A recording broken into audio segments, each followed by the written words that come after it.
युधिष्ठिर ने कहा, जनार्दन, ज्येष्ठ मास के शुक्ल पक्ष में जो एकादशी पड़ती हो, कृपया उसका वर्णन कीजिए। भगवान श्री कृष्ण बोले, राजन, इसका वर्णन परम धर्मात्मा सत्यवती नंदन व्यास जी करेंगे, क्योंकि ये संपूर्ण शास्त्रों के तत्वज्ञ और वेद वेदांगों के पारंगत विद्वान हैं। तब वेद व्यास जी कहने लगे, दोनों ही पक्षों की एकादशियों के दिन भोजन न करें।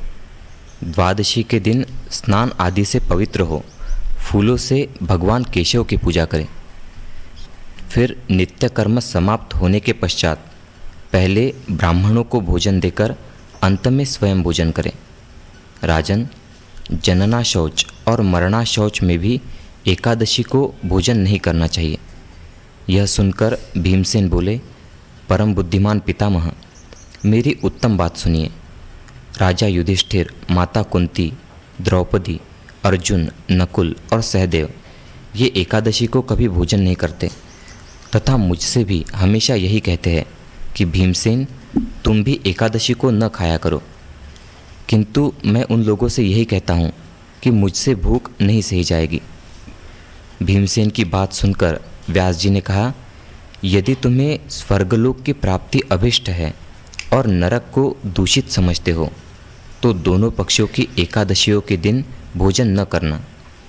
भीमसेन बोले, महाबुद्धिमान पितामह, मैं आपके सामने सच्ची बात कहता हूँ। एक बार भोजन करके भी मुझसे व्रत नहीं किया जा सकता, फिर उपवास करके तो मैं रह ही कैसे सकता हूँ। मेरे उदर में वृक नामक अग्नि सदा प्रज्वलित रहती है। भीम कहते हैं कि रुक नाम की अग्नि मेरे पेट में है। एकादशी न करने से आदमी स्थूल हो जाता है, उसे बीमारियां पकड़ती रहती है, पेट बाहर निकल जाता है। एकादशी के नाम पर भी फलाहार ठुआसते रहते हैं, वे बीमार होते हैं। एकादशी तो एकादशी, 5 कर्म इंद्रिय, 5 ज्ञान इंद्रिय और 11वां मन, सबको शुद्ध करके तन के रोगों को और इंद्रियों के दोषों को हर के शुद्धिकरण करने वाला व्रत महीने में 2 बार करना चाहिए, तो दीर्घ आयु और सूझबूझ के धनी होंगे और विकारों से सुरक्षित रहेंगे। तो एकादशी का व्रत करना चाहिए।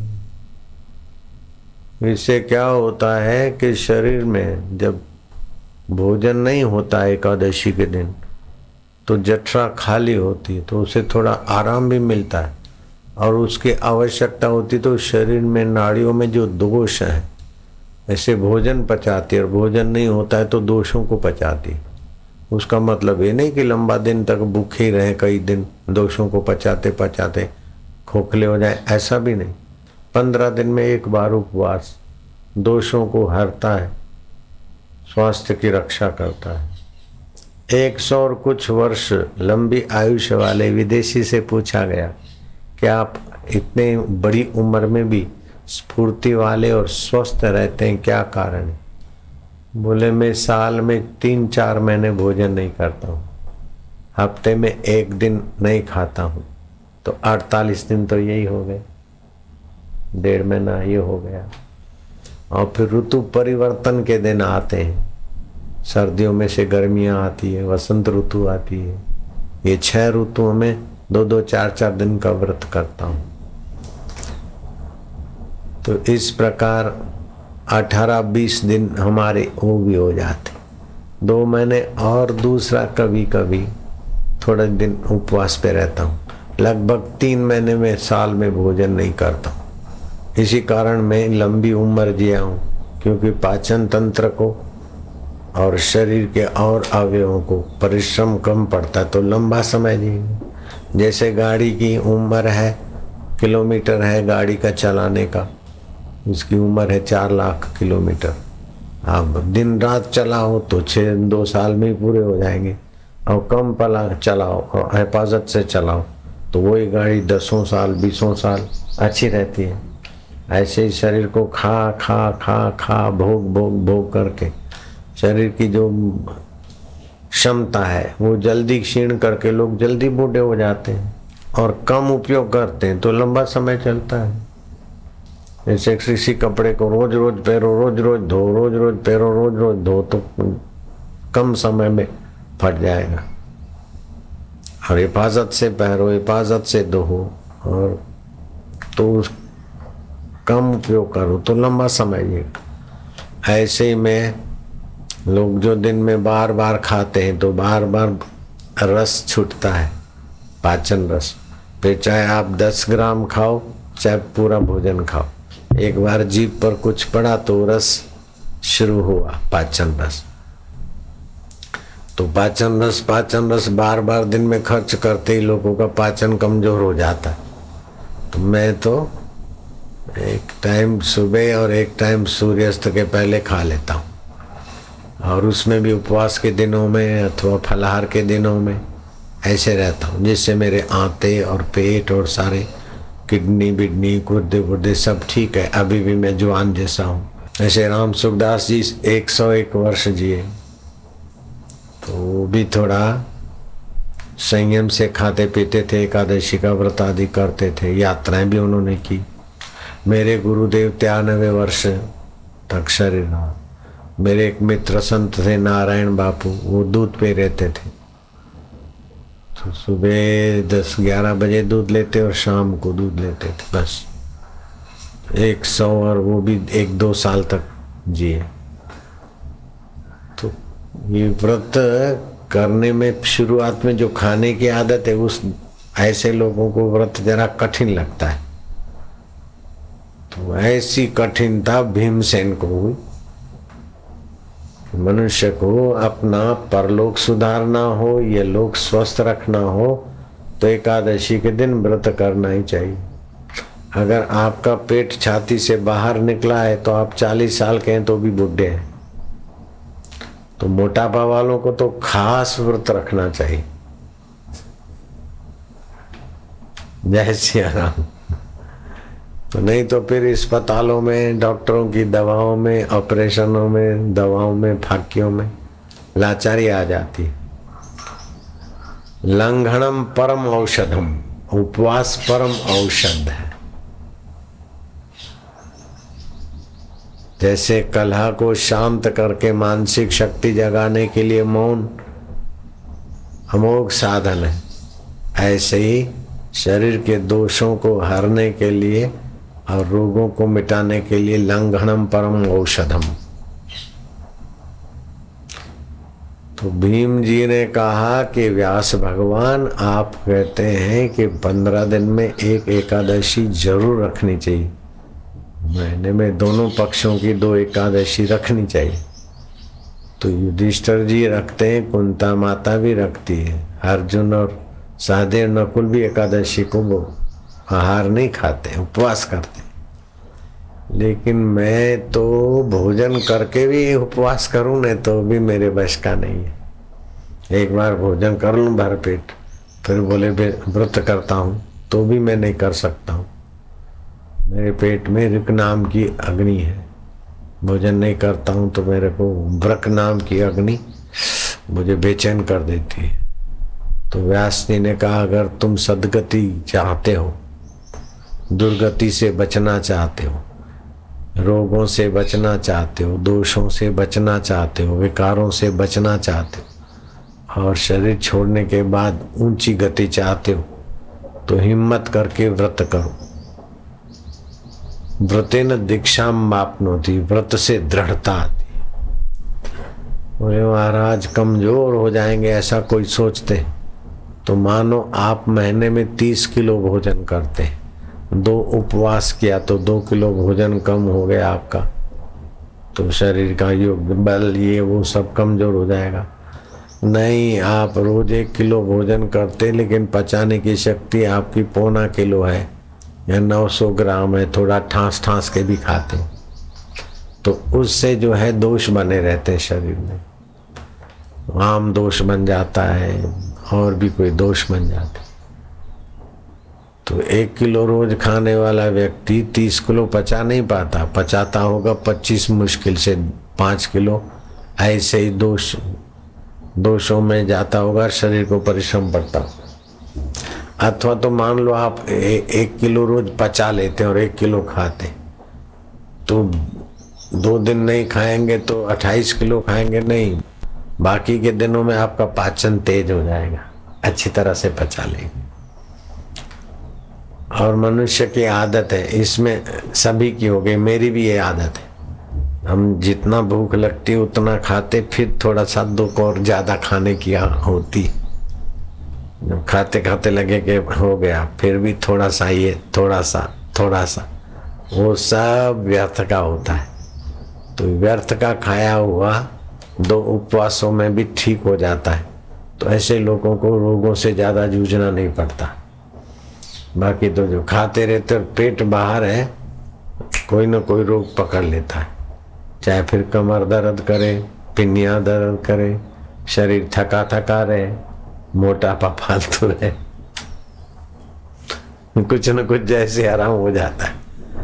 तो ऐसे समझदार साधुओं को, साधकों को महीने में 2 उपवास तो करना ही चाहिए। 2 उपवासों में भी 24 उपवास हुए साल में, उसमें भी निर्जला एकादशी का बड़ा भारी महत्व। और ये गर्मियों के आखिरी दिनों में बारिश शुरू होगी, तो बारिश शुरू होगी तो उसमें भी पाचन कमजोर होता है। तो पाचन को तेज बनाने के लिए और शरीर में जो जलीय अंश और कफीय अंश है, और कफ पड़ा पड़ा फिर ट्यूमर बनता है, गांठें बनती, वो गांठें सड़ती तो कैंसर बनता है। अगर उपवास करो, निर्जला एकादशी करो, तो कैंसर बनने का सवाल ही पैदा नहीं। और कैंसर के रोगियों को भी उपवास से फायदा हुआ, ये साइंस के द्वारा भी जांचा गया। तो लंघनम परम औषधम। तो उपवास केवल शरीर के रोग मिटाता है, दोष मिटाता है, विकार मन के मिटाता है, वासनाओं को शांत करता है, इतना ही फायदे नहीं है। उपवास अगर विधिवत किया जाए तो व्रतेन दीक्षाम मापनोति, दीक्षाम मापनोति दक्षिणाम, दक्षिणाम श्रद्धाम मापनुयात्, श्रद्धाम सत्यम मापनुयात्। सत्य स्वरूप ईश्वर की प्राप्ति में भी उपवास सहायक है।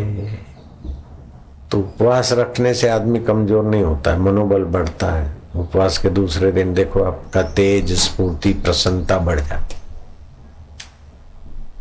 खा खा करो तो प्रसन्नता, तेज, स्फूर्ति दबी रहती। उपवास के दिन थोड़ा ऐसा शांत रहता है, लेकिन दूसरे दिन देखो तो स्फूर्ति भी रहती। और सप्ताह भर पखवाड़िया शरीर स्वस्थ ज्यादा काम करे। ऐसे ही मौन रखने से भी बल बढ़ता है, अच्छे निर्णय करने की शक्ति बढ़ती। उपवास और मौन तो साधना का मेरुदंड है। उपवास, मौन, जप और ध्यान। भीमसेन बोले, हे महामुने, मैं वर्ष भर में केवल एक ही उपवास कर सकता हूँ, जिससे स्वर्ग की प्राप्ति सुलभ हो तथा जिसके करने से मैं कल्याण का भागी हो सकूं। ऐसा कोई एक व्रत निश्चय करके बताइए, मैं उसका यथोचित रूप से पालन करूंगा। व्यास जी ने कहा, भीम, ज्येष्ठ मास में सूर्य वृष राशि पर हो या मिथुन राशि पर, शुक्ल पक्ष में जो एकादशी हो उसका यत्नपूर्वक निर्जल व्रत करो। केवल कुल्ला या आचमन करने के लिए मुख में जल डाल सकते हो, उसको छोड़कर किसी प्रकार का जल विद्वान पुरुष मुख में न डाले, अन्यथा व्रत भंग हो जाता है। एकादशी को सूर्योदय से लेकर दूसरे दिन के सूर्योदय तक मनुष्य जल का त्याग करे तो यह व्रत पूर्ण होता है। तदनंतर द्वादशी को प्रभात काल में स्नान करके ब्राह्मणों को विधिपूर्वक जल और सुवर्ण का दान करें। इस प्रकार सब कार्य पूरा करके जितेंद्रिय पुरुष ब्राह्मणों के साथ भोजन करे। वर्ष भर में जितनी एकादशियाँ होती है उन सबका फल निर्जला एकादशी के सेवन से मनुष्य प्राप्त कर लेता है। आज की एकादशी, निर्जला एकादशी, वर्ष भर के दोषों को हर लेगा। सूर्योदय से लेकर दूसरे दिन सूर्योदय तक कुल्ला के सिवा जल न डाले। शंख, चक्र और गदा धारण करने वाले भगवान केशव ने मुझसे कहा था कि यदि मानव सबको छोड़कर एकमात्र मेरी शरण में आ जाए और एकादशी को निराहार रहे तो वह सब पापों से छूट जाता है। एकादशी व्रत करने वाले पुरुष के पास विशालकाय, विकराल आकृति और काले रंग वाले दंडपाशधारी भयंकर यमदूत नहीं जाते। अंतकाल में पीतांबरधारी सौम्य स्वभाव वाले, हाथ में सुदर्शन धारण करने वाले और मन के समान वेगशाली विष्णुदूत आखिर इस वैष्णव पुरुष को भगवान विष्णु के धाम में ले जाते हैं। अतः निर्जला एकादशी को पूर्ण यत्न करके उपवास और श्रीहरि का पूजन करो। स्त्री हो या पुरुष, यदि उसने मेरु पर्वत के बराबर भी महान पाप किया हो तो वह सब इस एकादशी व्रत के प्रभाव से भस्म हो जाता है। जो मनुष्य उस दिन जल के नियम का पालन करता है वह पुण्य का भागी होता है। उसे एक एक प्रहर में कोटि कोटि स्वर्ण मुद्रा दान करने का फल प्राप्त होता है। उपवास का एक पहर 3 घंटे बीते तो करोड़ करोड़ सोने के मुद्राएं दान करने का फल होता है। एक पहर उपवास लग गया तो करोड़ स्वर्ण मुद्रा दान करने का फल। इसीलिए तो दाता बनकर सबको आशीर्वाद देते, ये देते, खूटता ही नहीं धन। अगर आप साधन भजन करते रहें तो धन खूटे नहीं, कमाई करते रहो। मनुष्य निर्जला एकादशी के दिन स्नान, दान, जप, होम आदि जो कुछ भी करता है वह सब अक्षय होता है। यह भगवान श्री कृष्ण का कथन है। निर्जला एकादशी को विधिपूर्वक उत्तम रीति से उपवास करके मानव वैष्णव पद को प्राप्त कर लेता है। जो मनुष्य एकादशी के दिन अन्न खाता है वह पाप का भोजन करता है। इस लोक में वह चांडाल के समान है और मरने पर दुर्गति को प्राप्त होता है। जो ज्येष्ठ के शुक्ल पक्ष में एकादशी को उपवास करके दान करेंगे वे परम पद को प्राप्त होंगे। जिन्होंने एकादशी को उपवास किया है वे ब्रह्म हत्यारे, शराबी, चोर तथा गुरुद्रोही होने पर भी सब पातकों से मुक्त हो जाते हैं।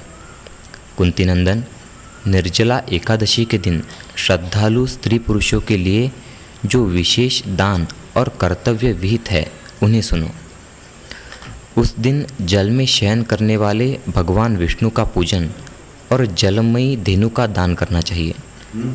जलमयी धेनु का दान करना चाहिए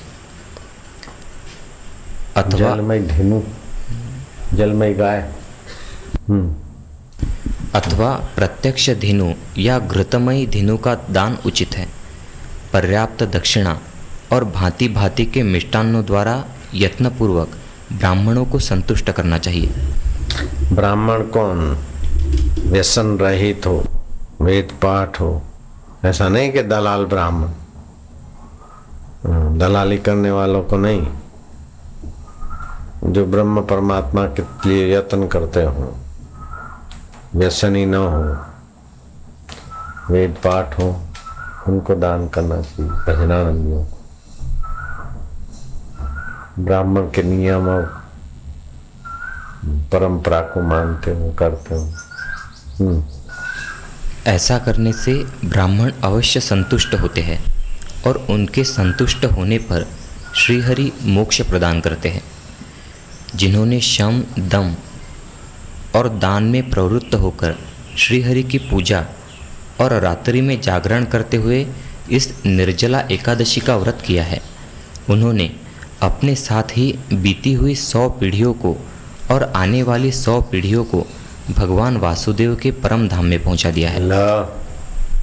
एक व्रत करे तो अपने साथ बीती हुई 100 पीढ़ियां और आने वाली 100 पीढ़ियां को भगवान के धाम में पहुंचा दिया। एक सी एकादशी का व्रत की महिमा है। निर्जला एकादशी के दिन अन्न, वस्त्र, गौ, जल, शैया, सुंदर आसन, कमंडलू तथा छाता दान करनी चाहिए। जो श्रेष्ठ तथा सुपात्र ब्राह्मण को जूता दान करता है वह सोने के विमान पर बैठकर स्वर्गलोक में प्रतिष्ठित होता है। जो इस एकादशी की महिमा को भक्तिपूर्वक सुनता अथवा उसका वर्णन करता है वह स्वर्गलोक में जाता है। चतुर्दशी युक्त अमावस्या को सूर्य ग्रहण के समय श्राद्ध करके मनुष्य जिस फल को प्राप्त करता है वही फल इसके श्रवण से भी प्राप्त होता है। खाली इसका सुनने से चतुर्दशी का फल एकादशी के महात्म्य सुनने से मिल जाता है। अभी जो सुन रहे पहले दंत धावन करके यह नियम लेना चाहिए कि मैं भगवान केशव की प्रसन्नता के लिए एकादशी को निराहार रहकर आचमन के सिवा दूसरे जल का भी त्याग करूँगा। द्वादशी को देवेश्वर भगवान विष्णु का पूजन करना चाहिए। गंध, धूप, पुष्प और सुंदर वस्त्र से विधिपूर्वक पूजन करके जल के घड़े के दान का संकल्प करते हुए निम्नांकित मंत्र का उच्चारण करें। देवदेव ऋषिकेश संसारार्णवतारक उदक कुंभ प्रदानेन नयमाया माम परमाम गतिम। संसार सागर से तारने वाले हे देवदेव ऋषिकेश, इस जल के घड़े का दान करने से आप मुझे परम गति की प्राप्ति कराइए। भीमसेन, ज्येष्ठ मास में शुक्ल पक्ष की जो शुभ एकादशी होती है उसका निर्जल व्रत करना चाहिए। उस दिन श्रेष्ठ ब्राह्मणों को शक्कर के साथ जल के घड़े का दान करना चाहिए। ऐसा करने से मनुष्य भगवान विष्णु के समीप पहुंचकर आनंद का अनुभव करता है। तत्पश्चात द्वादशी को ब्राह्मण भोजन कराने के बाद स्वयं भोजन करें। जो इस प्रकार पूर्ण रूप से पापनाशिनी एकादशी का व्रत करता है वह सब पापों से मुक्त होकर अनामय पद को प्राप्त होता है। यह सुनकर भीमसेन ने भी इस शुभ एकादशी का व्रत आरंभ कर दिया। तब से यह लोक में पांडव द्वादशी के नाम से विख्यात हुई।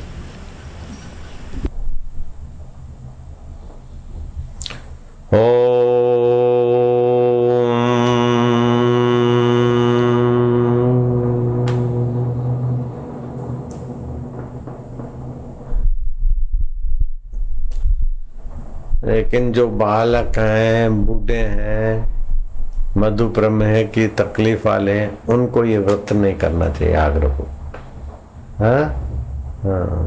युक्ताहार ये भी है शास्त्र के बाद। रोगी, अति वृद्ध, बालक, कृष्यकाय, मोटो को तो 2 एकादशी करनी चाहिए। 11 को भी व्रत, 12 को भी व्रत, एकदम ठीक हो जाए। ये तरबूज बैठ जाए। नारायण हरि नारायण हरि।